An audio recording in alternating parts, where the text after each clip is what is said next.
You want to play the indigenous people own the land first game and the other people should fuck off? Simple. If there are people in the UK who are offended by the posters of missing Jewish children, they must leave. Hi everyone, welcome back to the channel. Today we're talking with the well-known author and commentator, Douglas Murray. We're going to see how Murray uses ideas about indigenous people's rights to talk about the Israeli-Palestinian conflict. Let's dive in. They come up with this idea, for instance, that there are indigenous people who were moved out. The Palestinians are indigenous people and they were moved out by the Jews. I do not want to live in a country with Hamas supporters. I want them deported. I want them chucked out. Douglas Murray starts by discussing the idea that Palestinians are the indigenous people of the land and were displaced by Jewish settlers. Murray flips this by asking, who are the indigenous people of the UK and who are the settlers? He points out that throughout history, lands have changed hands many times through conquest, migration, and settlement.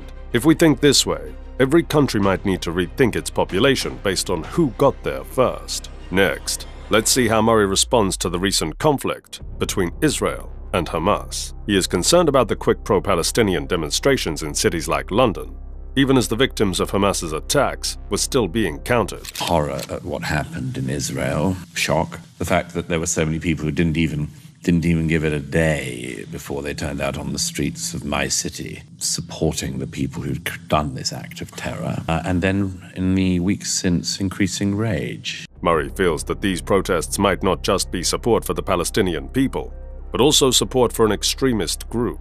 He questions how sincere people are when they say they care about Palestinian lives, noting that many Middle Eastern countries, like Jordan and Egypt, don't integrate Palestinians well. According to Murray, this shows the situation is complex and that Israel might not be solely to blame for the Palestinian struggles. He observes that Jordan and Egypt have treated Palestinians poorly, even though they voice support. Jordan has a large Palestinian population, but often marginalizes them, and Egypt keeps its border with Gaza mostly closed. Murray also talks about anti-Semitism in the Muslim world, and among some Western leftists, he suggests that historical and religious tensions play a role, citing conflicts between Muhammad and Jewish tribes. Particular things worth mentioning. One is, of course, that Muhammad, the founder of Islam, himself beheaded, massacred many, many Jews. Famously, there's one battle in particular, and of course this is because the Jews would not accept the revelation of Muhammad, such as it was. And so they were seen within Islamic tradition as being one of the first people who turned down the opportunity to join Islam. And as a result, of course, Muhammad. The great problem within Islam when it comes to not just Judaism, but the wider non-Islamic world is the Muslim religion claims to be the last revelation from God to man, which, as we all know, is a very large claim to make. Murray thinks this historical enmity has turned into a modern bias against Jews and Israel. He criticizes what he sees as selective outrage, noting a lack of big protests against atrocities by Muslim-majority governments in places like Yemen and Syria. Murray argues that the disproportionate focus on Israel indicates a broader anti-Semitic sentiment. He suggests that many young people, influenced by a specific version of history, support the Palestinian cause without fully understanding the complexities. Young people you talk about believe this is because they have been fed a form of indoctrination, and a particular version of history, which effectively, as you both know, maps on a very specific and perverted version of American racial history and maps it onto absolutely everything in the rest of the world. So these people who talk about Israel and probably couldn't point to it on a map, they certainly don't know which river they mean when they chant from the river to the sea. They couldn't find that on a map, that's for sure. In a broader sense, Murray's arguments make us rethink how we apply historical narratives to current conflicts. He warns against letting ideological biases cloud our judgment, and stresses the need for a nuanced understanding of history and politics. By flipping arguments, Murray aims to reveal inconsistencies in stances on Israel and Palestine. He encourages us to look beyond simple views and recognize the complexities in all societies. Murray also talks about how people see Israel's response to Hamas as disproportionate. He points out that many critics call for proportionality in Israel's military actions, without considering the existential threat posed by Hamas. There's, not much love lost across much of the world for Israel, for the same reasons as I described much of the Muslim world not having much love for Israel. There was a vote at the UN the other day, a few days ago, which simply called for one thing, which was the international condemnation of the Hamas massacres of the 7th of October. It didn't pass. The UN couldn't bring itself to vote to condemn the massacre of the 7th of October. And when it was announced in the hall that it hadn't passed, there was much whooping and clapping. Murray argues that in war, the concept of proportionality is often misunderstood.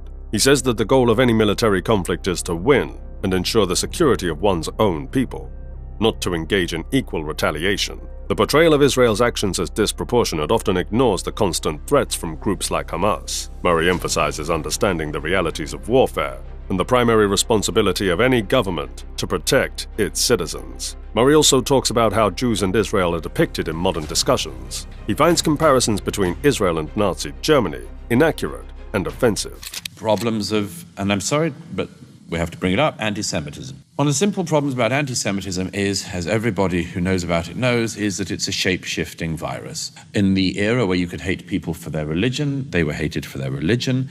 Then when that became impossible in Europe, you couldn't hate people for their religion, they were hated for their race. Then at a particular point in Europe, we discovered we couldn't hate their race anymore. So what did we hate people for? If they were Jewish, we hated them for being stateless. Then the Jewish people got a state, and they were hated for having a state. He argues that such comparisons are meant to delegitimize Israel by using historical traumas. On free speech, Murray is clear that while free speech is a fundamental right, it doesn't include incitement to violence or supporting terrorist organizations. He believes open dialogue is essential, but must not promote violence or hatred. The European Court of Human Rights consistently says that hate speech and incitement to violence are not protected under free speech, balancing individual rights and public order. Ripping down posters and trying to hurt Jews on the streets of Britain, again, I would like the public to do so. And I think the public should start to do so. Okay, well, what will happen at some point is that a group of people who are in a majority will come down from some other part of the UK, and they'll do it themselves. And who would say that that was a bad thing? At this point, if this is all on the table, they're going to regret it. The police are going to deeply regret this. The police clearly seem to think in the UK that the big problem is that it is provocative to put up posters of abducted Jewish children, and that is because it will provoke community tensions. This, by the way, is not a fringe view. In conclusion, Douglas Murray's commentary on the Israeli-Palestinian conflict and related issues provides a thought-provoking perspective. By using arguments about indigenous rights, he examines what he sees as inconsistencies in their stance. Murray's critique extends to broader issues of education, immigration, multiculturalism, and free speech, encouraging a nuanced and critical approach to these topics. What do you think about Douglas Murray's arguments? Do you agree or disagree? Let us know in the comments below. And don't forget to like, subscribe, and hit the notification bell for more thought-provoking content. Until next time, stay informed and stay engaged.